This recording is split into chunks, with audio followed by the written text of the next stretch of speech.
Welcome, Dr. James Beckett, Sports Card Insights. This is the final portion of my interview, my discussion, my conversation with Rick Probstein of Probstein 123, the huge eBay auction consignor.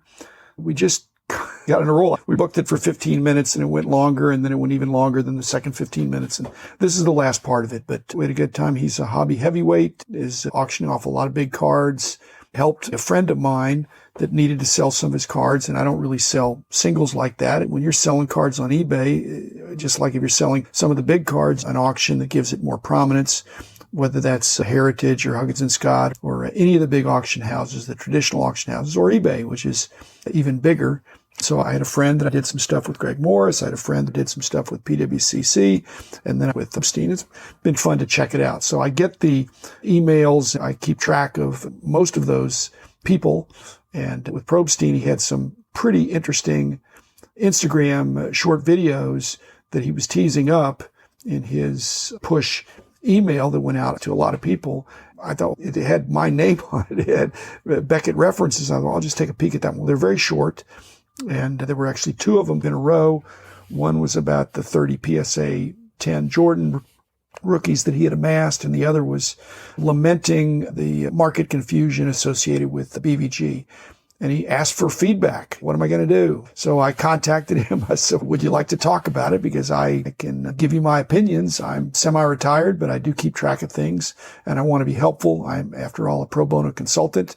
And I thought, I'd give you some pro bono consulting, Rick, tell you what I would do and make contact with some of the BGS leadership to see if there's some potential there for something that could be a mutually agreeable situation. We'd obviously love to get some of those Jordan PSA 10s into Beckett holders, but right now it wouldn't make sense to convert a PSA 10 to a BGS 9.5, but it would make sense to convert it to a Beckett 10. And if you got a black label, he's not even thinking he's going to get a black label. Stay tuned, folks, because I don't really know how this is going to turn out. Absolutely made no promises to him. The Beckett grading integrity is based on grading each card as it is, not compared to others, but compared to the standard. And if it meets the 10 standards in terms of the subgrades, then that's great. And if it doesn't, then my hope is, and I've told both parties, I hope they can identify the flaw while it's still in the PSA 10 slab without cracking it out. Once it's cracked out, then it's a raw card again. So I hope that doesn't happen. But again, a PSA 10 is a gem mint card, but that doesn't mean it's unimprovable. So potentially there is some flaw. Now, if there isn't, if it's a pristine centering, corners, surface, and edges, if all those are pristine, again, no defect discernible at all, then it's going to get a black label 10.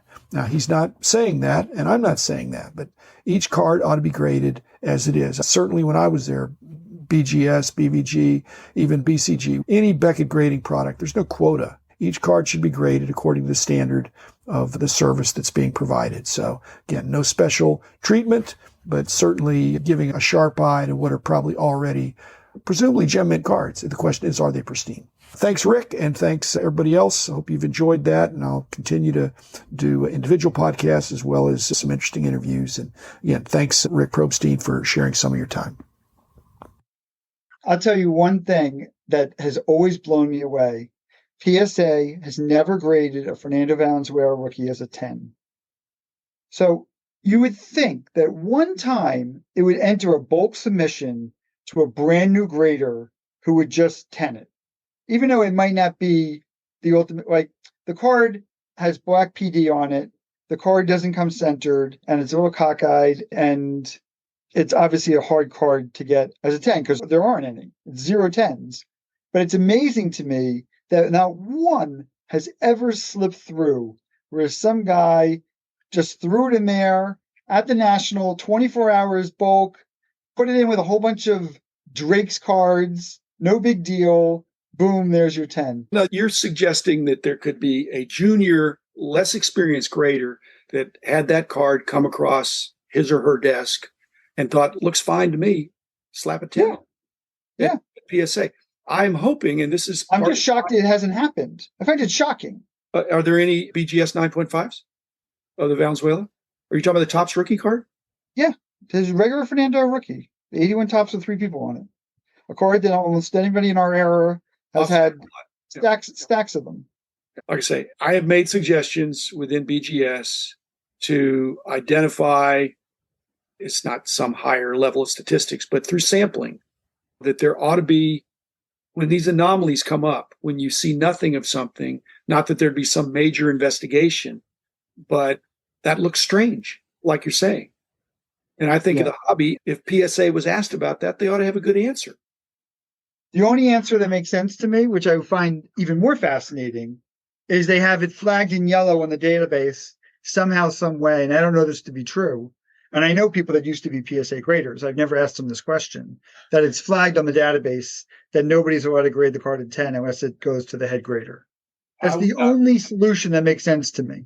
I want to think better of my former competition, and I hope that's not the case, because that's not a good way. But how do you explain no 10s in that card? However, what could be happening, another explanation would be that in their database, they have, just like in our early price guides, we had a notation for condition sensitivity. And if there is a notation, beware of this card, look at it carefully because it's difficult to find. And so there's something called the observer effect, that when you observe something, the behavior changes. And so just the idea of giving somebody a Valenzuela rookie card and saying, hey, we've never had a 10 of this, or in the database it says this, here's the pop report and all that, it might cause somebody to be skittish or say, boy, I don't. That could be the answer. Confident. I'm just saying there are other possibilities besides what you said, although that it's possible, but I'm not in their building. And I had enough trouble trying to manage the BGS team, who were wonderful, all guys at that point on the grading side.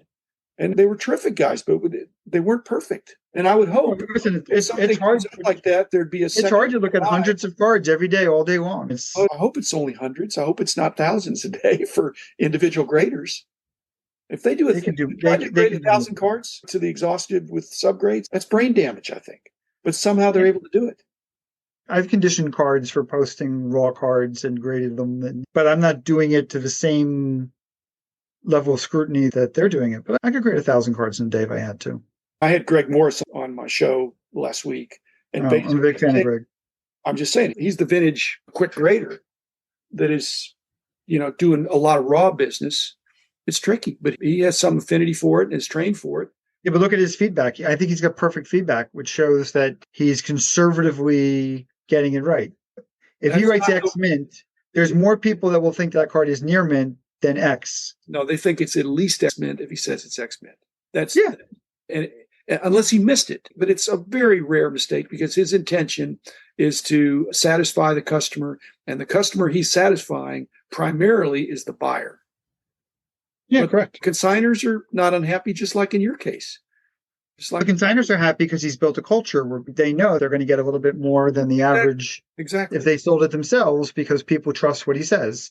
And if people trust what he says and there's integrity there, then they're going to pay an extra $2, $3, $4, $5, $10, $20 for a card. Again, it's another perception thing. Going back to the grading, we've got the perceptions of the newer grading companies and the older grading companies. And frankly, my discouragement has been the perception of BGS and BVG has trended in the wrong direction lately.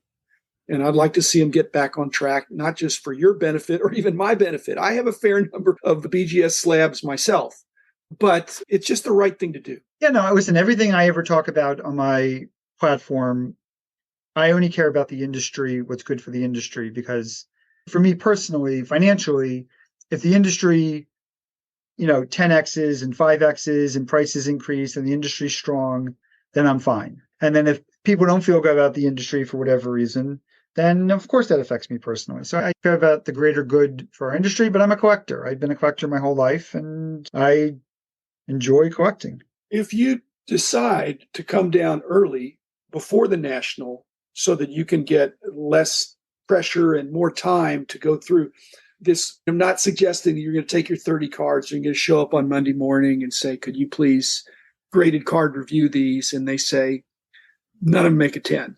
And then you say, okay, thanks. And then you go have lunch. Then you come back after lunch and you say, okay, I have these other 30. And then they say, no, then none of them are. And then you come back the next morning. If you do, let me know, because I'll keep you busy when you're in between these. First of all, I do have family in Dallas, by the way. But you come over, I'll show you some of my stuff, and we'll have a nice visit if you are in Dallas. But Yeah, that's an alternative, Rick, really, because My brother-in-law's in Plano. it's going to be a madhouse at the National. Hopefully, they usually do really well on the on-site grading. Our company always has. Yeah, yeah. But I'll run the traps. But if I do have a BGS 10 Jordan, I will say this definitively: it will be the most viewed and talked about card at the entire National. That's supposed to be irrelevant to them. I know. I'm just saying. Whatever it is. But that is a reality. It would be like, it doesn't affect me, even if I were the owner still, it wouldn't affect me.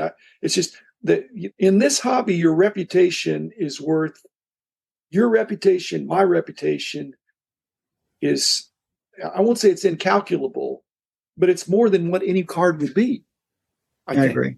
Because then you lose your integrity, your reputation. I appreciate you spending time with me, and I look forward to seeing you at the National. And if you do come down before, there's a big Dallas show the 2 weeks before the National. Okay. And it is grading on site, but they're also... Yeah, I have the whole Shabbos restriction from myself. So Friday night to Saturday night. That's yeah. But if you can't, it's a Thursday night show too. Everybody knows it, but they forget it. I got Rich Klein in my life and a number of other close Jewish friends. People that take their faith seriously are generally my friends.